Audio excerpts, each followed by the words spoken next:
Hello again, everybody, and welcome to another episode of Fun and Games Podcast. I'm Jen Moonen. And I'm Matt A.K. Stormageddon. And you're listening to episode 216. And this episode, things are a little awry on Tenebrous Isle. The spark generators are down, and we've really got to dig down deep if we're going to get those back. It's going to be rough, but by God, it's going to be worth it. We've got a hammer with guns on them. Or whatever you happen to choose if you're playing Mina the Hollower, because, well, Matt and I have recently been playing that. We got review codes from Yacht Club Games. Thank you so much to Yacht Club. And to talk about that game, to talk about the music from that game, and the amazing music for Yacht Club, for Way Forward Games, and so many other works in general, we are joined by Jake Kaufman. Thank you so much for joining us today. Hey, what's up? How's it going? Good. We're so excited to have you. As I gushed briefly before we started recording, Jen and I are longtime fans, and I think one of the things that makes Shovel Knight remain as one of my all-time favorites is the soundtrack. I'm a bit of a music nerd. The Chrono Trigger soundtrack's one of my favorites of all time. Oh, yeah. To me, the music is the experience. Like, you don't have an experience without it. And so I guess my first question, to talk a little bit about Mina before we dig into the roots of it all, dig. There'll be a lot of those. Is You're just obviously shuffle them on here.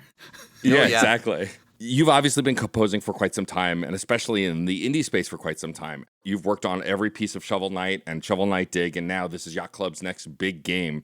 Did you feel any sense of pressure when composing for this game? Because there was a legacy, and there was this time, obviously Mina had a few delays, and they were trying to get it perfect. Did you feel any kind of pressure to perform for this because of the history with Yacht Club and the previous franchise? Nah, it was fun. No, just kidding. I was actually literally losing sleep over it pretty much constantly. Every time I wrote a song and I was working on it, I was listening through being like, this isn't anywhere near as good as Shovel Knight. You've lost your edge, old man. You suck. You should pack it in, call it a day.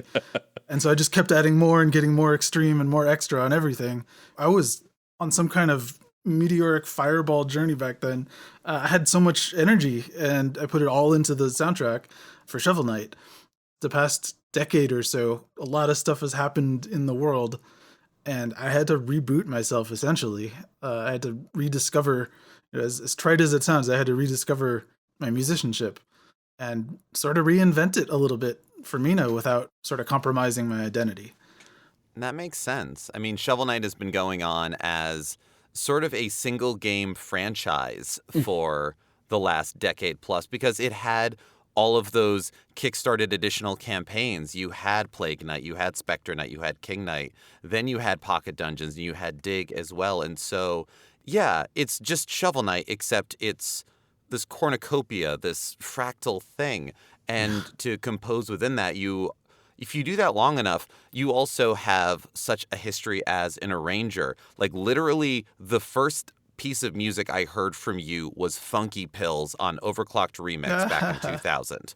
I was downloading tracks on my really old Macintosh during the time when you had to go on certain hours on that website because the servers would go down otherwise. Yep, I do remember it. Oh my God, yeah. So, but working on one title or one world like that for a while, that all comes back to the same thing. You are essentially rearranging yourself. It must have also had some interesting feelings of, it's the same stable, but it is truly something new. Yeah, I forgot how to write music that didn't have trumpet fanfares in it. I was feeling at this point I was feeling pigeonholed, and I began losing.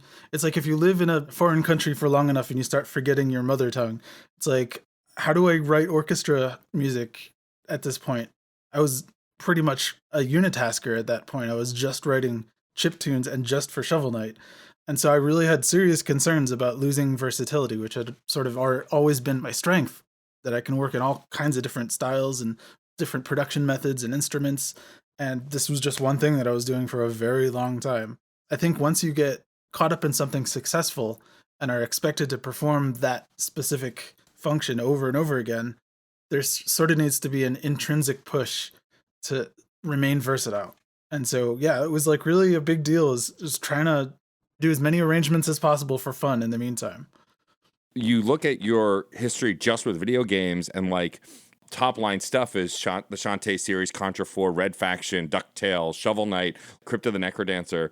Huge variety of soundscapes, styles, vibes, to then shift from doing a diverse variety of stuff to doing one thing for a period of time. Well, it's great to have that kind of security and understanding and then be able to dig deeper. Then you kind of got to crawl out after to figure out like what's the next thing. I mean, to dig into the soundtrack a little bit, like my favorite track, the moment I heard it, was Gator Gallop.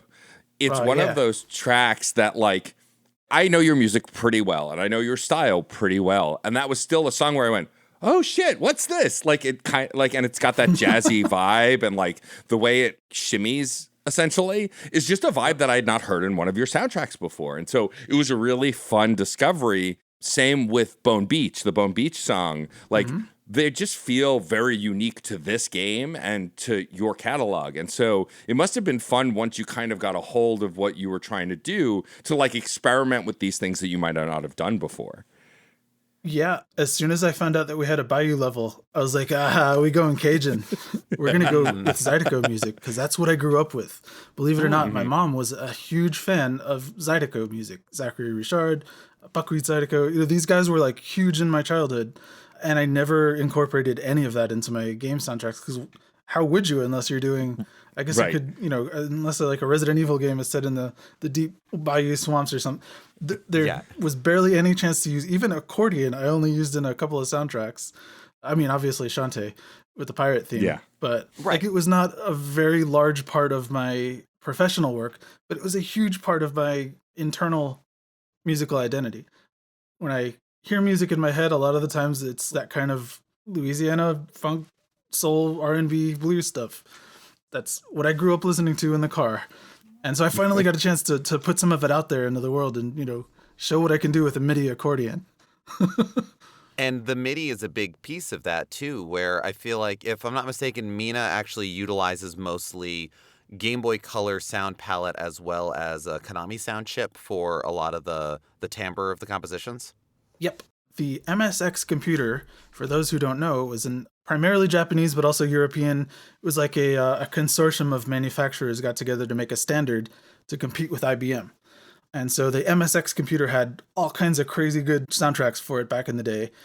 But Konami really knocked it out of the park over and over again with their SCC expansion chip, which took the built-in beepy sound of the MSX and expanded it with 5 additional voices of music potential. Oh my God. So if you were working with the two of those, you had like 9 voices then off of that basic math, and yet. Yep. And so I combined that with the Game Boy because the Game Boy didn't, as it was shipped, as we knew it commercially, it never had any expansion chips the way that the Famicom did. Yeah. Which Konami did a great deal of as well. Right.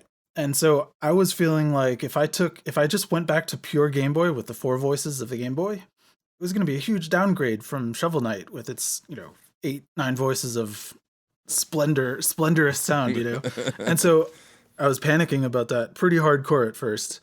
What am I going to do? How am I going to do this? Do I have to fake it? Am I just going to not write Game Boy music and just invent some new sound chip that's, it was driving me crazy. Then somebody told me that actually the Game Boy can have expansion chips in the hardware. There's a pin, a circuit that allows you to do audio pass-through from the cartridge. So you could, if you had an SEC chip or a VRC, whatever, and you can get the electricals right and drive it, you could actually get the audio from it into the main thing and have just a normal expansion chip. They just never did because it's probably cost prohibitive. I could only imagine. I mean, just the same. Well, and yet again, Konami doing the VRC6 for Castlevania 3, but only the Japanese version. They didn't bring that over to the States because I'm sure it was expensive and whatever other reasons that were going on. But that also furthers that connection to a Castlevania-like sound or a Castlevania-like feeling that Mina certainly evokes in its places. And so it gives you more options and it continues the through line of things while also connecting to those pieces of history. That's amazing. Yeah, it lets me have a chord with more than 3 notes in it at the same time, which is huge when you're writing symphonic type of stuff. But yeah, it was a difficult choice to sort of cheat what history gave us. But it turns out it's technically plausible, and I was able to use Furnace Tracker, which is a piece of open source software that makes authentic Game Boy music that can really run on actual hardware. The music for this podcast is composed on Furnace. Oh, nice. Yeah, Furnace is great. It's amazing. It's my favorite tracker pretty much ever. I've been using trackers since the late 90s, and they've existed since the early 90s. They were always specific to one type of hardware. Like Impulse Tracker ran on Sound Blasters and Graphis Ultrasounds, PC sound cards, Family Trackers just for the NES and Famicom. Every tracker was like targeted at one type of platform. Furnace does everything. Well, and everything needed to be so specific at the time because of all the protocols that were talking to each other. I mean, anybody looking into the history of old NES emulation, like the history of like Nesticle and things like that, it's truly amazing when we got anything done. I love to think about people sitting in their studios in the 80s just trying to make anything come up on the screen. And like you make a change and you hit compile and it takes like 20 minutes to build the thing and it doesn't work and you don't know why. It was like cave painting at that point. And they still made these brilliant works of art. Right? It's kind of amazing to me. Yeah, I think about the Yamaha DX7. It's like, why does everybody use the stock sounds? You know why. That's Let's be happy with what we get. Programming that, I once heard it compared to painting a room through the mail slot. You get a little tiny 2-line screen, and there's like 100 different parameters to set. And so, and yet it was used on everything. It was used all over the place because people just went with what they had, made the most of it. We didn't know, and this was the furthest thing. And then we brought it in and brought it in and brought it in. So now we have Furnace. Now we have open source tracking software so that anybody has access to this kind of creativity. It's amazing. Yeah, I'm amazed to see it. And I'm glad that I can promote it and spread awareness about it. I'm going to be speaking to a bunch of high school and college students in a couple of weeks about career advice and such. And I can't wait to show them the tracker and like explode their heads. It's going to be so much fun. Like, what are you doing? Is this Excel spreadsheets? What is this? This madness? Yeah, basically. Are you from the Matrix? Like exactly, not only is this this is approachable, you can actually download it right now for free. You see people like tapping on their laptops like, oh my God, he's not kidding. It's a real thing. How do you do anything in this? Well, it's funny you bring up the limitations, and that's something I wanted to ask, like for something like Shovel Knight or for Mina or even for like the early Shantae games, when you're building music to fit a vibe in some of the early games cases just for those consoles because they were actually on those consoles. Do those restrictions help you create? Do you find them like they give you direction, or does it like sometimes limit what you want to do because you are putting these limitations to kind of fit the vibe of those classic consoles? This is a hard one to articulate, and it's I don't necessarily feel limited by a chip as much as I feel like I have procedures for working around those limitations to get a particular sound.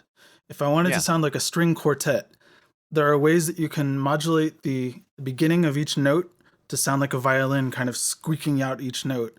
And whether things trail off quickly or stop rapidly when you let off a note sort of gives you, I'd say, verisimilitude between the chip beeps and a real-life acoustic instrument. So in other words, you're modeling something real out of something artificial.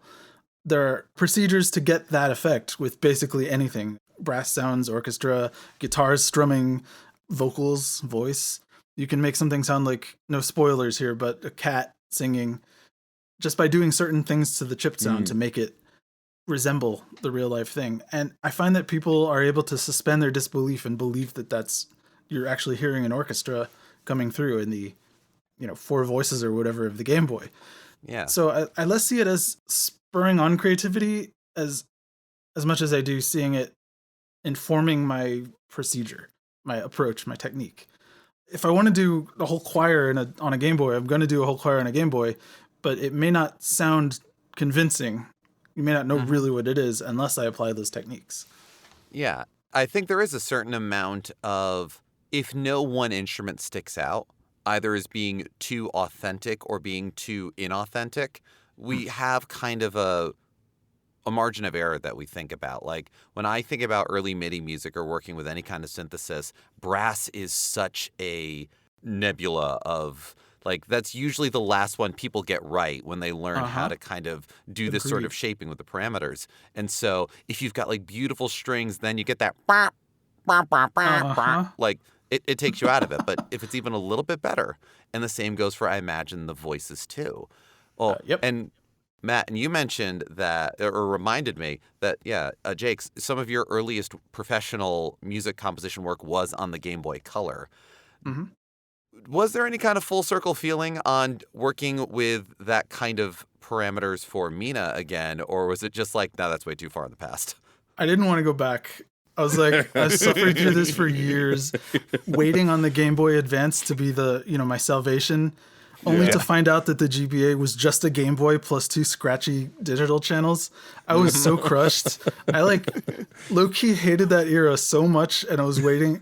I wasn't like looking back and being like, oh, this is cool and retro and charming. I was feeling like, please let me have real samples someday.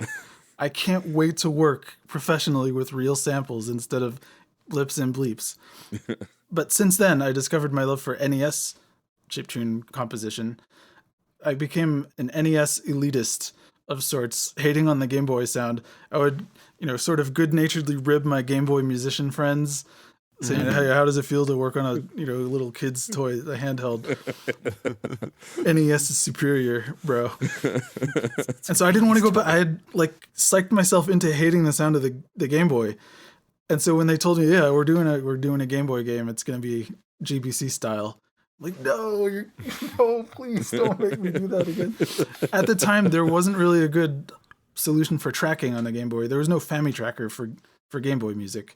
I had worked on Paragon 5 Tracker back in the day, but I did not want to use that again. But I came to terms with it. I made peace with the Game Boy again. And in the end, I think what I got out of Mina is completely unique and couldn't have been done on the NES to the same degree. Yeah, I mean, I think that's my favorite thing about playing games like Mina, like Shovel Knight, that are meant to be like those old consoles, but they obviously could never run on those systems, right? Like they inspire the vibe of it. And I think there's like this mix of nostalgia plus modern that like makes for a unique musical style that like is probably very different than, say, designing for an established franchise on modern platforms. I mean, you've gotten to work on stuff that I know you've considered dream projects like the Ninja Turtles and DuckTales and Castlevania and all sorts of stuff. What is it like to get to step into the shoes of these genres and styles that you grew up loving and then make your own version of it? It must be a very nerdy dream to be able to go, oh, I know what this sounds like, and I'm going to make my version of it because you've known it for so long. Yeah, I know how it should be. When you get a chance to actually work on an official property, it's easy to, for lack of a better term, sort of shame the past creators for not doing it the way you thought it should have been done. It's like the fans will fix this. I don't want to be that person fixing what imperfections of previous work. And at the same time, I don't want current fans to think that I ruined that previous work that they idolized. Mm-hmm. It's a tightrope walk between basically ruining somebody's childhood with the new content and invalidating previous work. I want to pay respect to it and integrate it into the current thing. So I do a lot of arranging. Even in the new stuff that I wrote for DuckTales, I'm calling back to motifs from the original game to try to say, instead of like, this is what I can do, more like, yeah, this is what this is about. This is what they did. And here's my take on the entire franchise. Yeah, in listening to the DuckTales remastered soundtrack and revisiting it and getting prepared to chat with you about it, because I was like, man, the joy and audacity of getting to rearrange the moon professionally. I know. But the thing is, it is having more at your fingertips. There's, again, another tightrope walk of whenever you remaster something. It's that Star Wars Trilogy Special Edition problem of, well, now we can do these things with it. So what if we could fit 7-Eleven ads into Mos Eisley? Kind of feeling. If we can turn it into it. Uh-huh. Yeah. So it's what can we do with a larger palette while still having it be a recognizable portrait?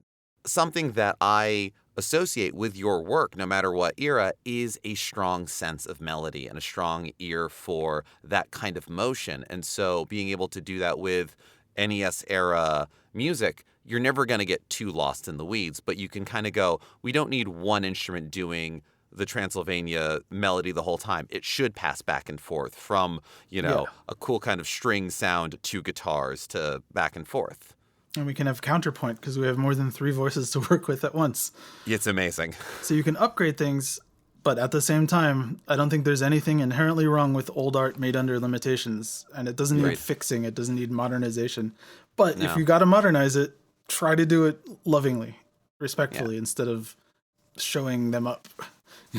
Here's what they would have done if they had modern technology. You're a collaborator across time, not a smug fan, doodling a mustache on it. Right, exactly. That's exactly how I feel. It's funny when you look at your early career, stuff like Contra 4 was a dream project because you obviously grew up playing those games. When you were younger, there's a clear that you've always had a love for music. Did you ever think like video game composition was a thing you could do? Like, did you want to do it when you grew up? Like, because as a kid, I didn't know people made music for video games. It's a computer game. The computer made it. Like, I never understood that as a kid. Was there that kind of awareness for you as a kid? Did you say, I want to make this, whatever that is? I was astonished by it without really knowing that I could be part of it. My friend got a TurboGrafx 16, and we're all Nintendo kids, and he boots up Keith Courage in the Alpha Zones, and the giant, bombastic, 6-voice symphony kicks in, and I'm just like, are you kidding me? This sounds so futuristic and cool, and oh my God. But I never thought, that's going to be my job someday. I wanted to be a film composer. When I was a teenager, I was studying film music, all the history of it, and orchestration and all that, and I wanted to go into making music for movies. But I realized, first of all, that's an insanely competitive career path that involves a lot of drudgery and ghostwriting and working under horrible conditions. It doesn't have to be, but it often is. Whereas game music is kind of an open frontier. It's mostly unexplored. Back in the late 90s, it was not an established industry as much as a bunch of people who knew the game creators just writing music however they could. And so it seemed like there was a lot more, I could do a lot more to define my own path than going through, starting out sweeping the floors, so to speak, the way I would with film music. And so I jumped tracks when I first started getting into chiptune music. I realized, this is something I could do almost as good as the people already doing it, just on a hobbyist basis. Why don't I try talking to creators and see if I can actually get in on a project or two? And it worked. It worked out.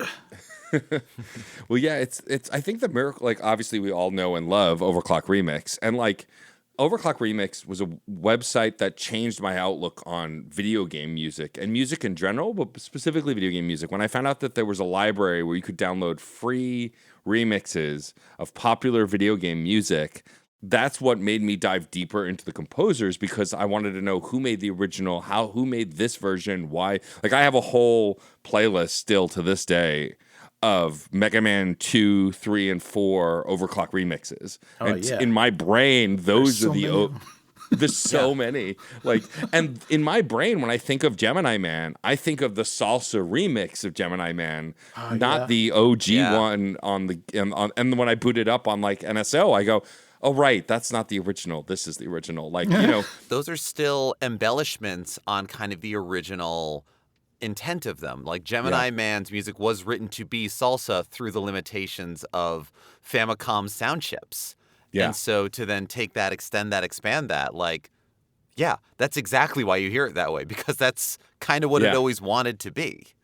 Yeah, well, it's like I've always loved Magus's theme from Chrono Trigger, talking about my favorite game, and I'll talk about it whenever I can. When someone pointed out that it had bossa nova influence in it, I went, what? No. And then I started listening to bossa nova music and went, oh my God. Like, they're the same. Yeah. It's a circle. Like, that blew my mind.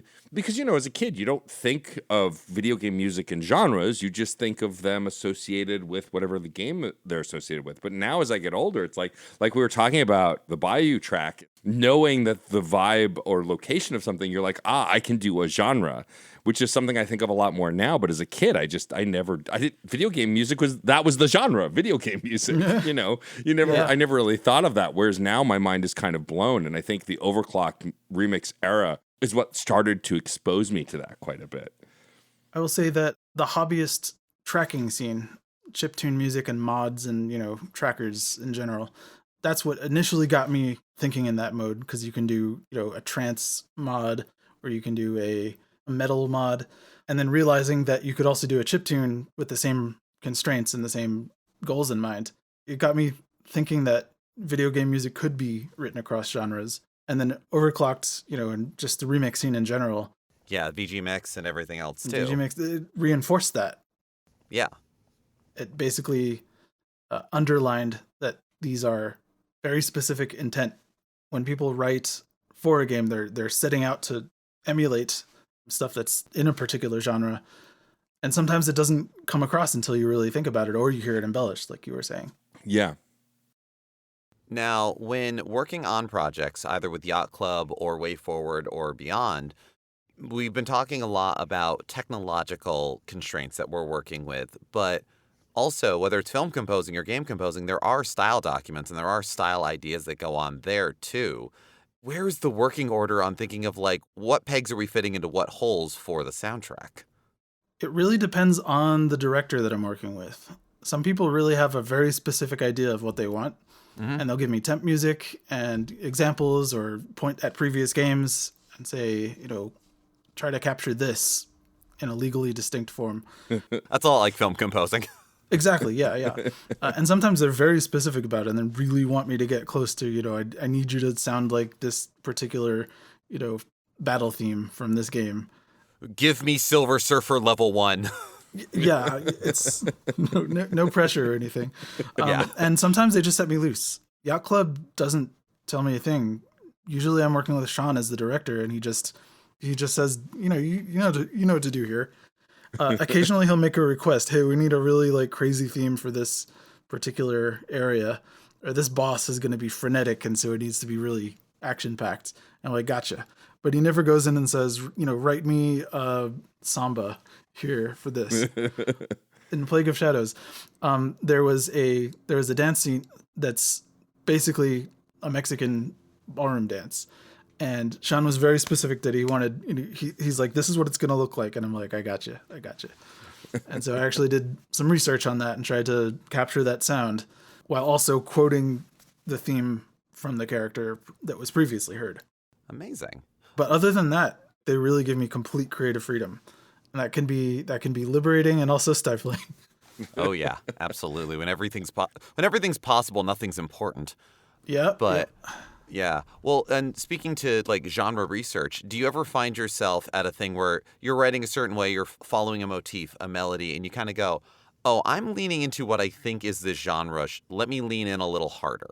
How can I make it more Baroque? How can I make it more polka? How can I make it more etc.?" Yeah, it's another one of those tightrope walks. It's a fine line between pastiche and parody, writing something genuinely within that style and respecting its history and, aping it. I try to not bring any tongue-in-cheek references in and try not to have fun at the expense of authenticity. Yeah. I mean, these are soundtracks for games. There's already a lot of fun happening, and whatever truth or tongue-in-cheek or whatever happens, the players can do that. Yep, the fans will take care of that. Exactly. The fans will take care of that. I think that's a great stance to have, where it's like, this is honest, and that's only going to make it more fun. And if you are going to be ridiculous with it, that's going to make the ridiculousness better. Yeah, no shade towards developers who do put memes all over their games, but I try to steer away from it. And if people ask, is this a reference to extremely online thing, no, it's not, but you're seeing it in that, and that's good. It means that we're drawing from the same creative pool. Yeah, if you're having fun. Yeah. Speaking to the limitations and the freedoms and the guideposts, what's it like to go back to something like Shantae over and over again and get to reinvent your own music, find different ways to do things that you've created to make them sound fresh and unique? Because obviously the games will have new themes for new levels and different stages, but plenty of towns and locations and bosses return, so you want to return to that as well. Are you always trying to strike that balance of keeping it fresh while still paying homage to what came before? I would say I have a mental similarity quotient that I I basically try to when I listen through an idea, either internally or once it's in the machine, I'll listen back and think, how close is this to the thing that it's arranging? Is it just a cover or is it something new? And if it's too new and unrecognizably so, that can be a problem. But if it's not saying anything different than what I said before, why even bother? I try to put something new in every arrangement. Eventually you kind of run out of ideas for that and you gotta call it a day, which is, I'm not doing Shantae music now. I don't want to rearrange Burning Town like a 10th time. I know, yeah. And I love all 9 of the other ones. I listen back to that stuff and I really had fun doing it.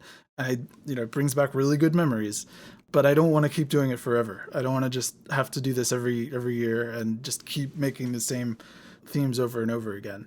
And so I'm kind of glad that I've only had to do that 3 times now with Shovel Knight stuff. Yeah. But eventually I will get tired of it.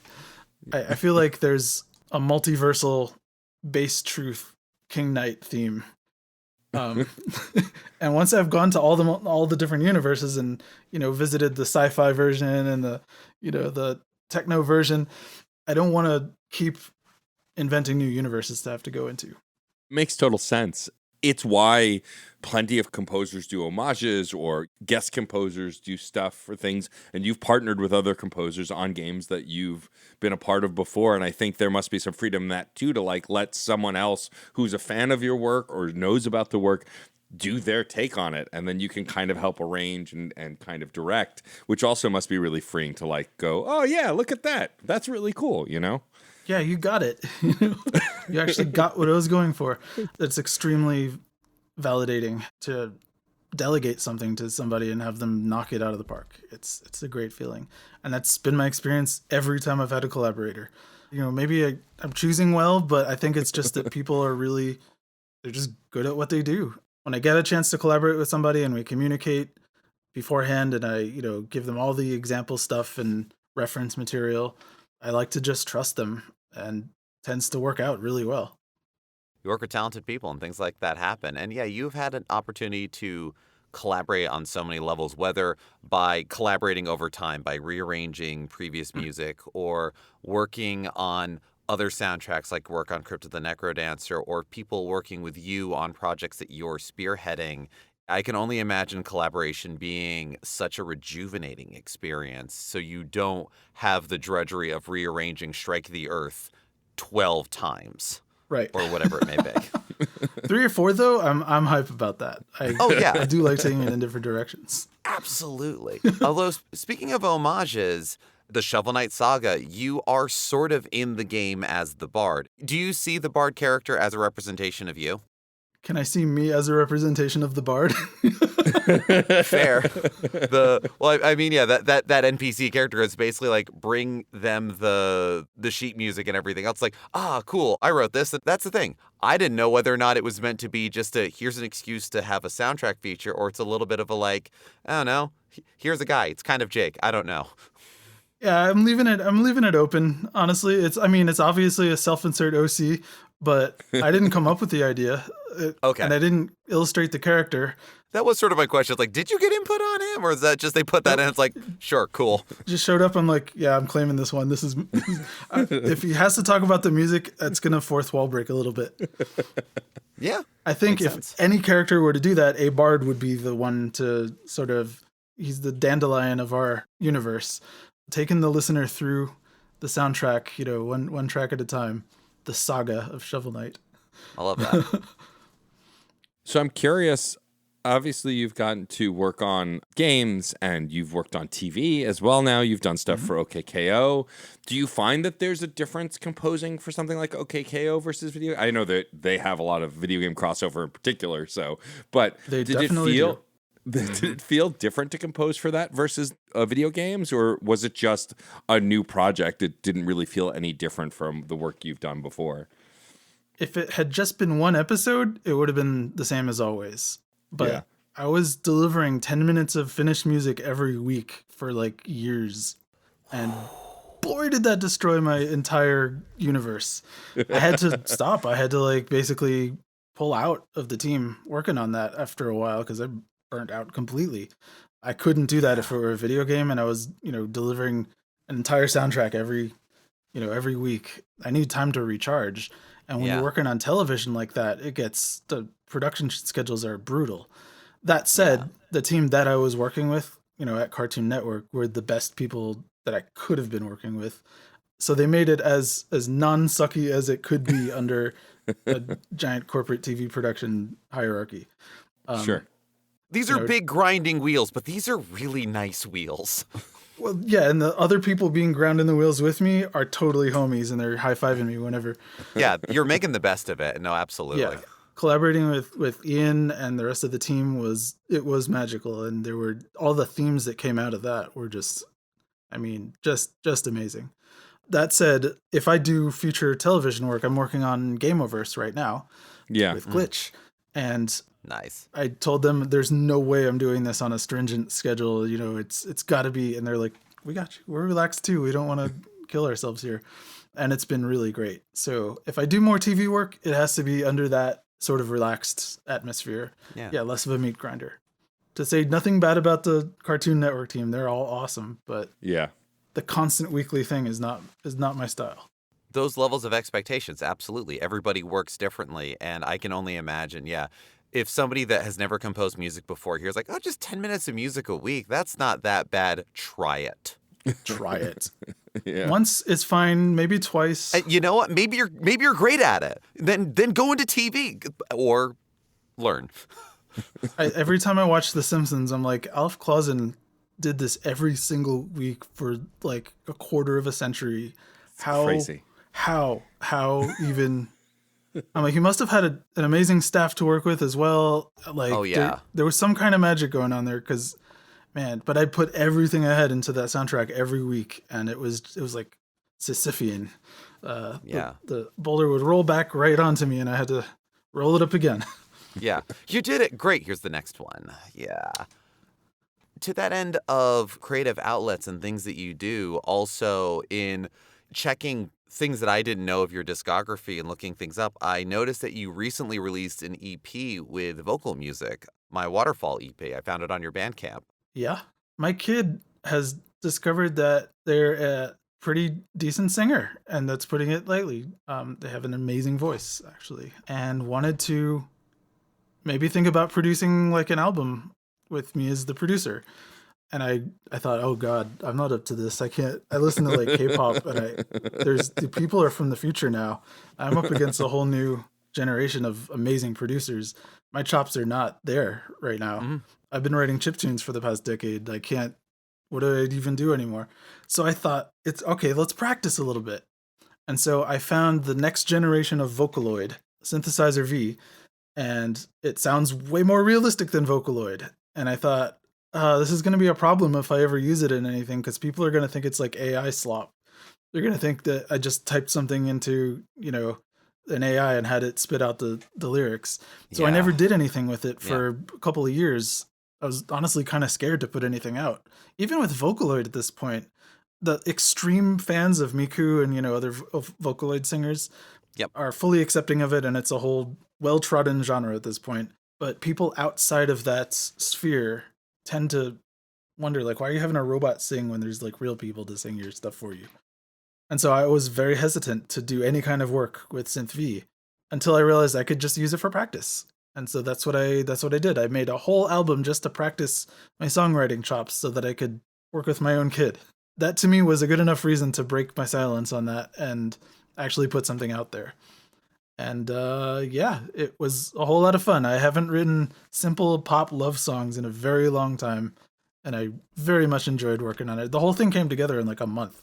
So It was like just a rapid flash of inspiration driven by what I hope is a pretty good goal, is getting my chops up to work on pop music.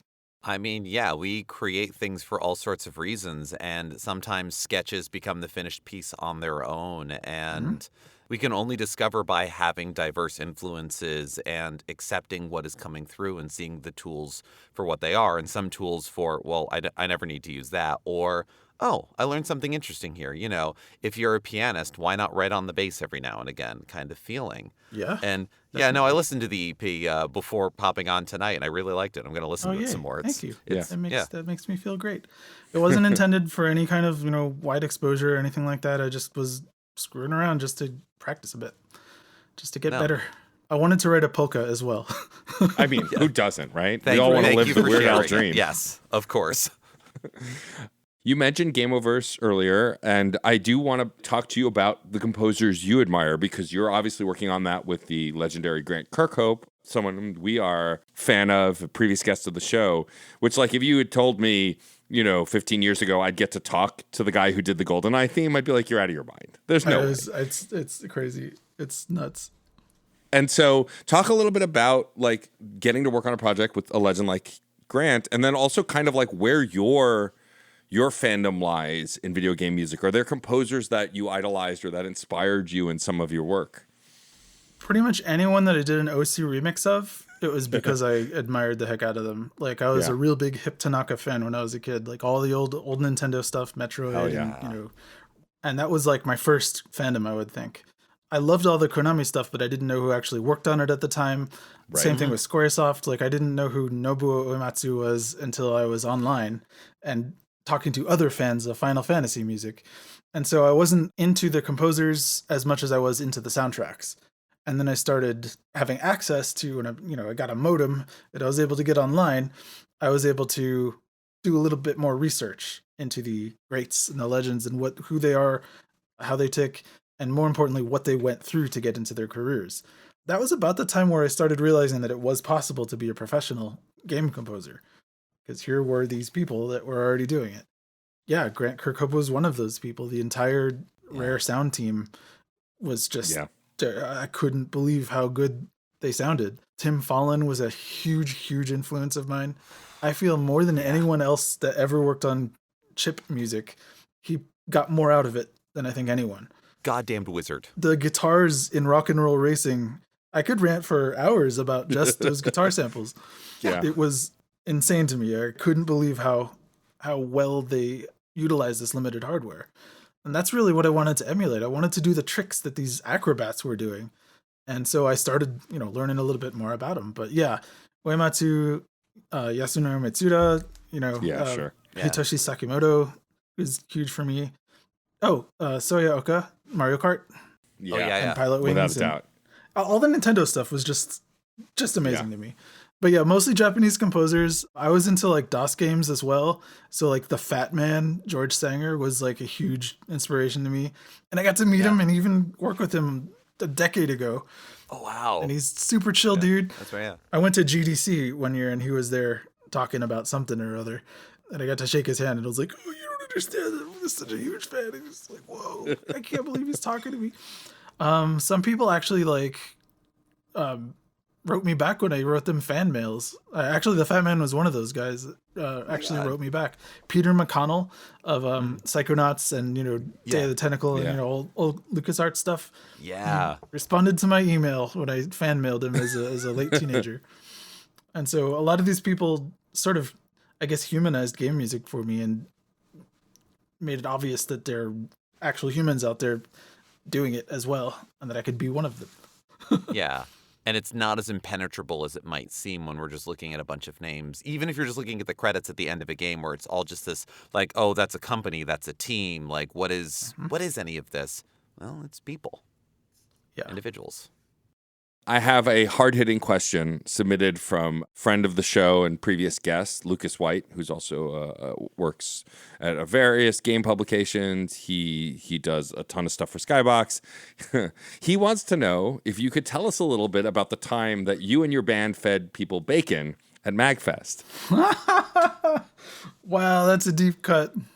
And what that experience was like, because even that you mic'd up the cooking station so everyone could hear the sizzling between the songs. Yes, I mean, the obviously. bacon mic. My friend still owns the bacon mic, and it still smells like bacon. Okay, that's what I want to know. That's all I got to say on that. We actually made people hot dogs the year before that. And That's amazing. I actually ate a hot dog on stage while soloing. And it was a whole experience. It was, I don't even know what caused that. It was probably we were some form of inebriated and thought it would be a good idea. Sure. We just kind of wanted to like troll the facilities people, see what we could get away with that, wasn't explicitly dangerous or illegal. Sure. Although I don't know, like frying stuff in a crowded room maybe wasn't, honestly, we just wanted it to smell better than the default like game music concert funk that was permeated the room previously. I love Magfest. Incense. I love Magfest, but the smell. Yeah. Yeah. Seriously. So not everywhere, not all the time, but it's there. It's there.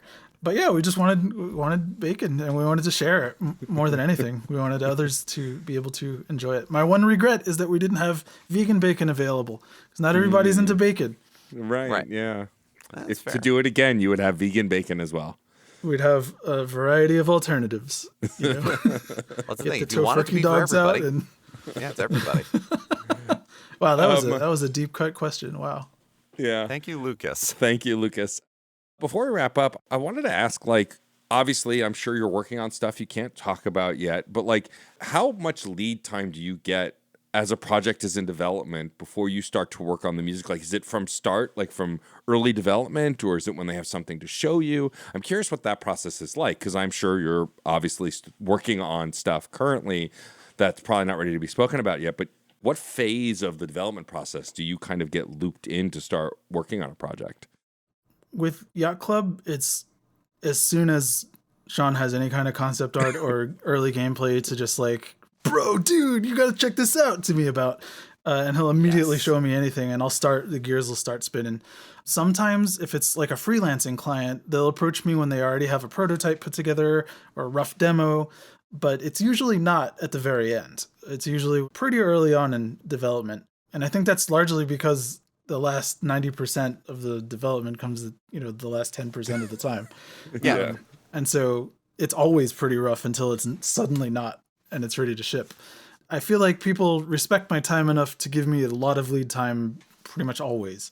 And so I'm always kind of in on it from close to the start, which gives me a tremendous amount of time to revise and throw away my plans and start fresh. And that happens a lot. There's a lot of churn. Like on Shovel Knight Dig, for example, I started with a complete fabricated sound chip before deciding on the OPNA and Bamboo Tracker. I had made up my own whole complex sound chip, and it was sounding cool, and it was great. I thought, no, this won't do it all. I have to do it on real hardware. It's got to be an authentic 2608 chip. That tends to happen a lot, where I'll just redefine the entire operating parameters. So it's good that I get a lot of lead time for that. Yeah, that is part of the process. It's never the time you spend before deciding on that is not wasted. You needed to do it to get there. Yeah, it has to go through, multiple layers of revision that like nobody else even sees.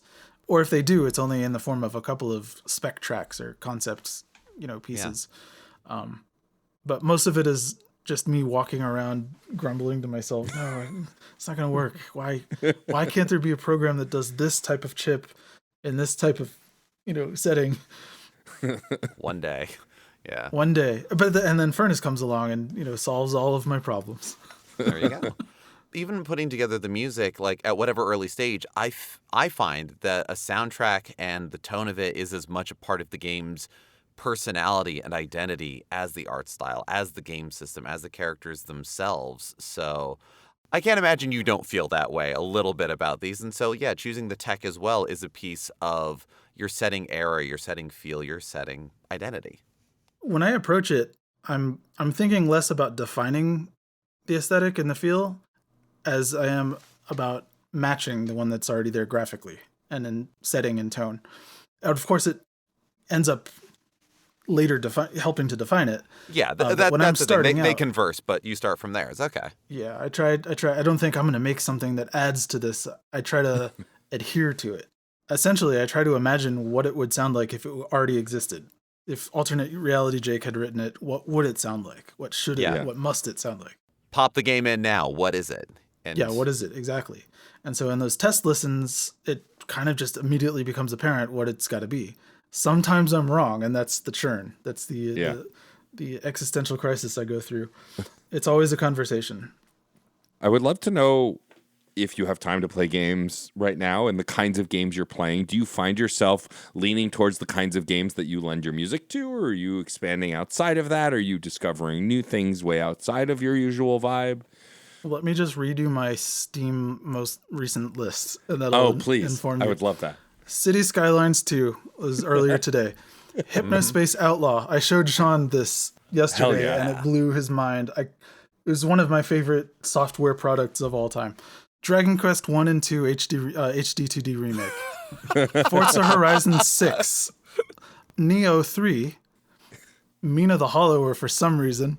Yeah, Dark Souls 3. Satisfactory. Crusader Kings 3. Gearblocks, which is like a Lego Technic building game. Yep. Metal Gear Solid 5, The Phantom Pain. Like, I'm all over the map. I play everything.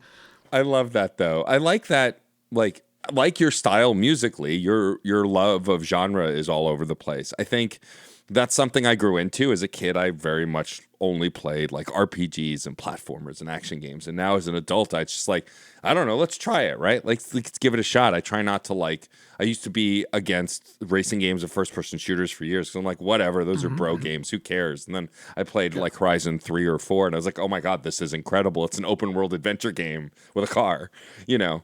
And so it must be also freeing to like dive into stuff that's so far outside of stuff you've made to like just hear something different and constantly, because it must be a constant learning experience, right? You know, because you're the sum of the parts, and dabbling in these weird or different things must just expand the palette.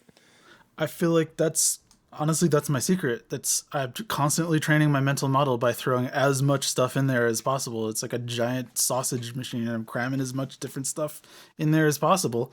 And I feel that gives me range. If I were only into one type of thing, my stuff would sound like that one type of thing.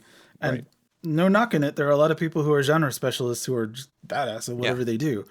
But I want to be able to incorporate themes from all over the place. I have an animation I made of me. There's a scene in Yakuza where Majima is like watching somebody do a breakdancing move, and he's like, holy shit. Yeah. And then it pans to me, and I'm like hearing the music in Yakuza and going, holy shit. Holy shit.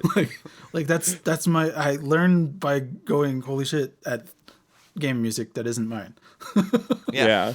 I mean, if you're speaking to Yakuza sickos here, and like to me, like my go-to gift is when anyone posts anything cool, it's from Yakuza 0. It's when Kiryu goes, that's rad. Like I use that gif all. Like I use that feeling gif. Of like, that's rad, so I'm gonna learn it. That's how I operate. That's how I learn things. And so if something blows my mind, I'm more likely to borrow it, take it incorporate it into my own mass of inspiration. I say often on the show that art is the lens of our experiences, and so you're just tuning the lens and turning it into some wild places. And kaleidoscope out there. I cannot help but be in awe of that. And yes, abso-fucking-lutely. That said, there are Jake games. A lot of my friends refer to factory building games. Anything that you can make a computer in, I'm going to do that. I heard Satisfactory in there. Satisfactory, yeah. If it's possible to make like a note block music machine in something, I'm going to do that. That's my, So Stationeers is my favorite game for doing that, because you have to manage your atmosphere and your circuitry and plumbing.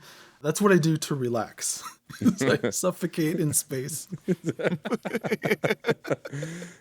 That's amazing. I mean, I have to imagine you've created a song or two in Mario Paint. I have to assume that's just a given. I was always frustrated that it was modal. You only had a scale. You didn't have the sharps and flats to work with. But that was remedied in Mario Maker and WarioWare. Oh my gosh, I have friends who are like seriously into composing in WarioWare DIY. Oh my God. Their thing online. They just make covers of things and that. There's a whole scene of people just using that as a composition tool. Yes, there is. So I feel vindicated to have seen in-game music editors mature over the years after being frustrated with Mario Paint's limitations.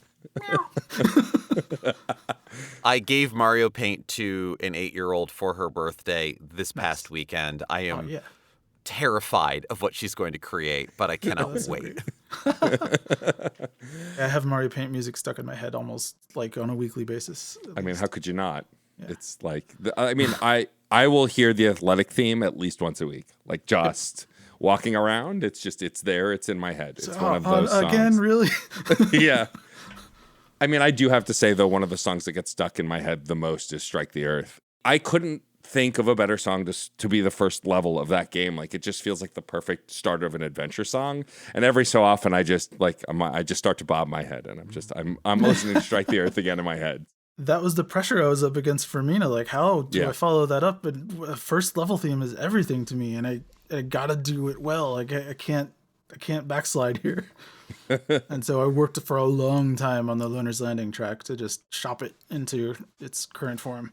And I still feel like, I think it lives up without doubt or hesitation. I would say that listening to it, and even listening through the first hour of Mina as, that intro to a new Yacht Club, everything else, listening to the music, I never listened to it and said, oh, this sounds like Shovel Knight music. But I did listen to it and say, this sounds like Yacht Club music. Yeah. So I think you threaded that needle of this continues and but it's its own. I appreciate that very much because it's a constant insecurity. It is that thing where it's like, does this sound like the composer? Does it sound like the game? Does it sound like just a rehash of a thing? To me, I was listening to it and I'm like, this sounds like Yacht Club. Yeah. And that was completely unbidden. And then I had to unpack that for a little while. I'm going to have to unpack that and try to figure out how to replicate it and keep it going. Because we have other projects coming up that I'm going to have to do the same thing on. And it's like, I don't know the secret to my success in that case. Yeah, I'm not going to say definitively that way lies madness, but historically speaking. Well, Jake, thank you so much for taking the time to chat with us. This was awesome. Again, Jen and I are huge fans, and it's just remarkable to see all the cool stuff you get to do. And as a fan of yours for as long as we've been, see the full circle stuff, like even getting to arrange stuff on Shredder's Revenge, like when you got your start with TMNT stuff. I'm a music nerd, so I've been a fan of pop artists and rock stars for ages, but like video game music is like my rock stars, and you're amongst the upper echelon. So thanks for all the awesome work that you do. Well, thank you. That's great to hear. Oh, you did Shredder's Revenge arranging T. Lopez. Oh my God, I love him so much. He's so awesome. He's incredible, right? Sorry, I had to gush for a second there. You can of cut course. that out if you want. Please. No, absolutely not. We will not. We all love But T. as you see, here. I'm also a fanboy and never will stop being one. And I think that's as what we keeps should me be. going. Yeah. I don't ever get jaded and think, oh, these guys are nothing much. I'm thinking, I can't believe I'm in company like this.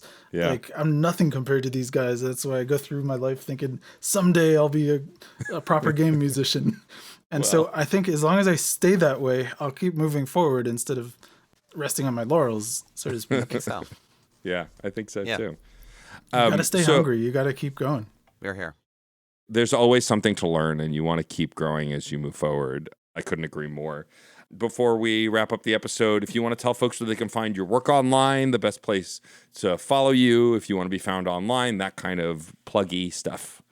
My social media presence has dwindled to basically nothing at this point, and for sanity reasons. For sure. But I do post occasionally on YouTube and under VertJK, and it's mostly just the aforementioned Factorio music experiments. But all of my soundtracks are available for free at vert.bandcamp.com. It's pay what you want, but you don't have to pay anything. And if you put $0, I'm totally fine with that. I just want people to be able to get it no matter what. All the Shovel Knights, all the Shantaes, it's all there. And it's $0. So please go download some of it and jam out and tell me what you think. Amazing. Yes, please do. Also, to wrap up, we should say that Mina the Hollower is out now, and it's out on all modern platforms. It is a hell of a video game. I am just, I think, at the end of it. I'm in the final dungeon. I won't say more than that. But I went from going, oh, this is too hard. I don't know. Maybe I'm bouncing off this to like after 2 hours going, oh my God, I need it in my veins. I have to play more. It definitely hits. If you like a Zelda-style top-down action game with more than that, definitely go check it out. Again, it's on all modern platforms, Switch 2, Switch, PlayStation 5, Xbox, PC. Go get it. Yeah. Yeah, I will say, even with all the games that I've worked on, this is the one that I'm proudest of by far. not just the music, but the team and the process and the fact that we pulled it together in the end and it turned out as well as it did. I am so happy with how it turned out. So I think you'll all really like it. Yeah. And don't give up playing it. It's hard. Do not give up playing it. Yes. Matt and I have been having a great time playing it. If you are reading reviews of it and people are only leaning on it being a Souls-like, please examine why they say that. It's so much more than that. It has Yacht Club's love of exploration and secrets and blooming gameplay experiences. There are multiple ways to assail just about anything. I did say at the top of the episode that I am a blast strike mallet die hard, but I do admit there are other weapons out there, and they may suit your play style. But why have gun sword when you can have gun hammer is how I'm living my life right now, and I will not apologize for it. But at this point, we put it to you, listener. Have you played Mina the Hollower? What do you think of the game? What do you think of the soundtrack? What other works of Jake Kaufman's are you familiar with? Are you mad at us for not talking about anything from Mighty Switch Force? You'd be justified in doing so. That's true. Maybe not. But just as every game can be somebody's favorite, so can every game's soundtrack and every track from them. And the joy of this is everybody having different opinions about it. So we want to hear those from you. Reach out to us. There's so many great ways to get in touch with us. We are Fun and Games Pod on all social media that we are currently active upon, which as of this episode is Blue Sky, Instagram, and Tumblr. You can email us at funandgamespod@gmail.com. Let us know what you thought of this episode, what you thought of previous episodes, what you'd like us to talk about, and who you'd like us to talk with on future episodes. You can visit certainpov.com and find not only other fantastic Certain POV podcasts on our network, but find a permanent invite link to our Discord server where a lot of these topics begin and continue, where we can just start posting our favorite tracks from Shantae, from Mina the Hollower, and well beyond. We'd be here all day listing them all. If you like this episode, if you like what we do and have the means and desire to support us, we do have a Patreon, patreon.com/funandgamespod. There is a free tier, so you don't have to pledge any money to have access to the RSS feed of everything that Fun and Games puts out, or to have a one-stop shop of all the things that Matt and I are working on. We do appreciate the support that we are given. We appreciate all of our patrons, and we want to shout out those on the high scoreboard. Today, the high scoreboard is Alex Lavelle, Case Aiken, Daniel Nyden, Sean Bowen, Film It Yourself, Dave Jackson, Tales from the Backlog, Alejandro Alves, Curly Bright, Chris Copleen, and Jesse DeHaan. Thank you so much for your support. Please enter your initials. They will be played back through the tracker, so be sure that you're using the correct octaves on those and that you've set the envelope parameters. Otherwise, it is going to be a mess. And understand that it does need to fit within the measures. If you hit enter, you need to be in record mode, okay? Please be in record mode before you enter your initials. This is crucial. We're going to hit maximum, I don't know what, of those bits eventually. They get longer and more detailed and nerdy, and I love it, but they're not always longer. That's true. Sometimes they're short, but just as punchy. If you want another free way to support us as well, you can go to your podcast platform of choice and rate and review the podcast. That's really the best way to help us out, grow our community, and help folks find the show. So please go do that. And whether you have already finished Mina the Hollower and are taunting us about it, whether you are ready to delve into a wild adventure, or if this is your first episode of Fun and Games, thank you so much for being here. We couldn't do this without you. This is a conversation. Thank you for being a part of it. I'm Jen Moonen. And I'm Matty K. Stormageddon. And happy gaming. Do you have a comic book you just can't stop thinking about? One that stuck with you years later? On Trade School, guest hosts get the mic to talk about a graphic novel that changed the way they see the world, or just made them fall in love with comics all over again. In just 5 to 15 minutes, you'll hear stories about the stories that real people love the most. Trade School, a short-form ongoing series about the comic book trade paperbacks we love and why we love them. Find it wherever you get your podcasts. CPOV. CertainPOV.com.